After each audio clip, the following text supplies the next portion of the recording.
but they like in their tafsir of Surah Al-A'raf. Yeah. They say because they have a problem with qiyas, I think. So they said the first person to use qiyas was Iblis. Was Iblis, yeah. We say the first person who misused qiyas was Iblis.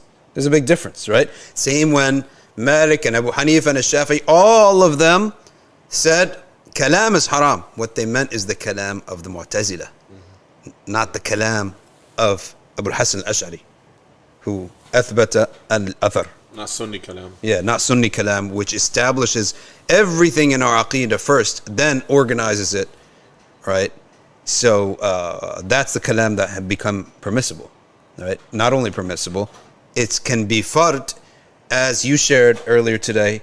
Sayyidina al-Imam Ibn al-Jawzi al-Hanbali, Ibn al-Jawzi, he said that we leave the doubtful matters to Allah subhanahu I shouldn't say doubtful matters. We leave mutashabihat to Allah. You leave it to Allah. It's something you don't understand in religion. Okay. It means what Allah wants it to mean. As Imam Shafi'i said. Or as Imam Ahmad said, we recite it, and that's the tafsir of it. Khalas. We just recite it and move on. Most hearts are fine like that. Until someone comes and puts a doubt in your mind about this question. And we're living in a highly rational age of skepticism, doubts, and questions. Then Ibn al-Jawzi says, at that point, ta'weel is fard upon you because that's the medicine of your aqeedah. That's the medicine of your heart. Ibn al-Jawzi said this. The book you said was called? You cited the book, just in case. No, the book for this one was different. What was it? You cited it. Yeah, it's in the chat. Ibn Jawzi has a book refuting the Radd and the... I'll get you what the book is called right now. Here. Where did you post it? Naqid chat. Yeah. I think we also say at-tafweed aslam wa ta'weel ahkam. Ahkam, yes. So tafweed is safer, or but ta'weel is more. How would you translate ahkam? Either wiser or it cuts the matter. It cuts the matter. It ends the matter. It's more decisive. It's more decisive. Yeah, completely because decisive. There will be points where people, like you said, that tafweed is not enough. They can't go to sleep until they 100% know. Okay, what could it mean? What could it possibly 100%. mean? So you need to give them that medicine. I personally speaking was the book is called Al-Mawa'id wal-Majalis. Oh. All right, page 11. I don't know which publication, but page 11. But I was one of those youth, which is why I'm very attached to Ilm al-Kalam. If there's any matter, I'm not unique to this. Many people are like this. Otherwise, Kalam wouldn't have existed. From all history, people are like this. If there's a mas'ala in my head that doesn't have a crisp and clear answer to it, you can't really move on. You can't move on. I remember I shared a room with Sheikh Yahya. This is not really personal, so I can tell you this story. And we have a lot of commonalities, and I was watching him, how he's organizing his little nightstand, and I'm organizing my nightstand when we arrive for Hajj, right? And were you with us on that Hajj trip? Or was it Harun? I was Harun. I was with us. My cousin went with you guys. Which one? Adam. Oh, okay, yeah. So I'm organizing, he's organizing. I'm all done organizing, he's still doing something, right? And he has certain things that he puts on his nightstand that have to be on his nightstand. And he's sitting, going around in circles. I said, what's going on? He said, I couldn't find this. I said, do you need it tonight? He said, no, but it's the principle of it, right? Like one little thing on his like everyone's got their nightstand. I got my nightstand, right? Certain things have to be within, while my eyes are shut, I need them on my nightstand. Everyone's like this, I think. And he was like this too. I was like, well, do you need it tonight? It's like 2 a.m, right? We just finished Umrah, and we want to sleep, and we probably have talks next day. So can we just sleep? He's like, I got to put this on my nightstand because it's the principle of it. So certain things have to be in order. Likewise, in your mind, they have to be in order, right? In your mind, they have to be in order. So certain masail related to qada, qadar, aqeedah. Like I can't sleep. I can't continue life without an answer to this. Have to have an answer to this. So many people not like that. They can live with gray. They can live with a lot of fuzzy gray areas, right? I can live with a gray area if I know I'm eventually going to get to it.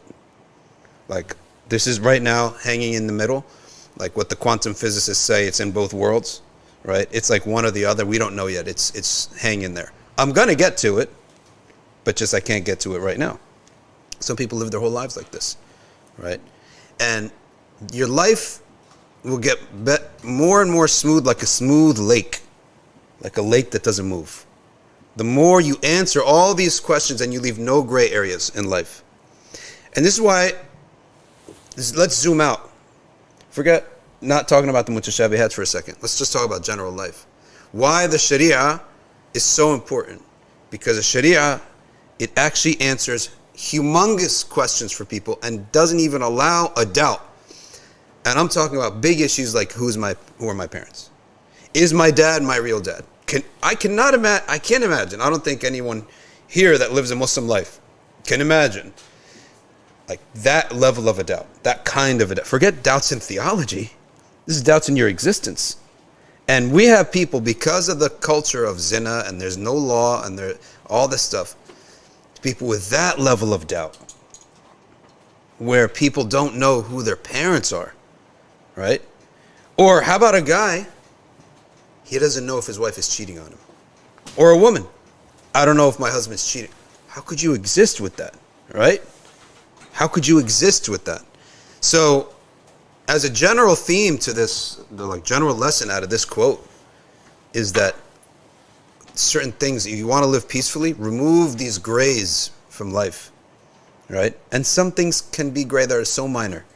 They could just stay, right? It could be both ways. It doesn't make a difference. You're right. Either way, it's not going to hurt you. Let me read you the quote from Ibn al-Jawzi al-Hanbali, and I hope someone could clip this out and make it a clip. Send it to us and we'll put it on YouTube or share it to your friends. It's a beautiful quote from Ibn al-Jawzi al-Hanbali from his book, Al-Mawa'idh wal-Majalis.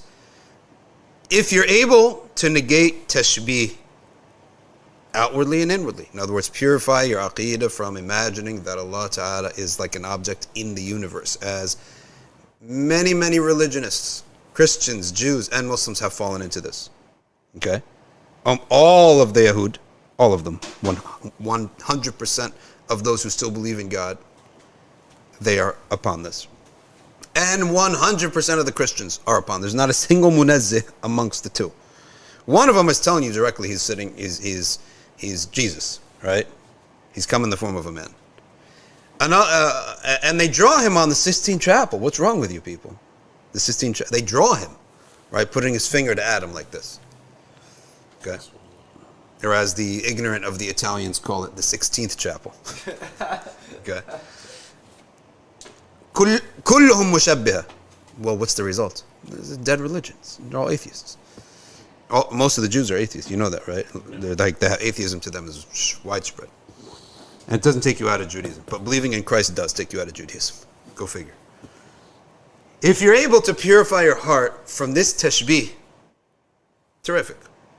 But if you cannot cleanse yourself from the shirk of tashbih because your mind keeps racing, like what does this verse actually mean? I need to know. Okay? And you want to arrive at pure tawheed and tanzih, you cannot do that except through the interpretations of ta'wil. Right? The ta'wil of whom? The Sahaba and the Salaf, not your own ta'wil. Because you don't have the qualifications to make ta'wil, nor would have probably anybody in the last 1,000 years. We would trust their ta'wilat. Ta'wilat is Sahaba was Salaf.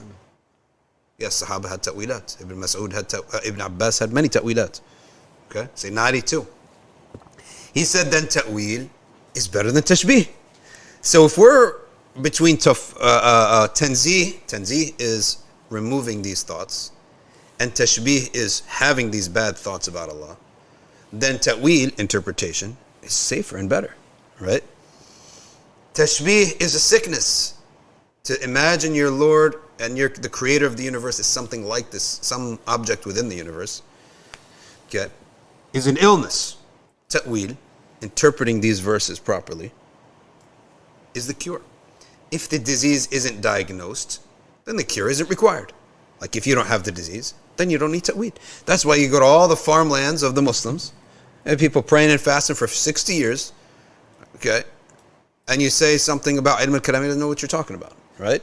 He doesn't have the disease. Likewise, you tell him something like, people in America go to therapists. He doesn't know what a therapist is because they have mental disorders in those countries, right?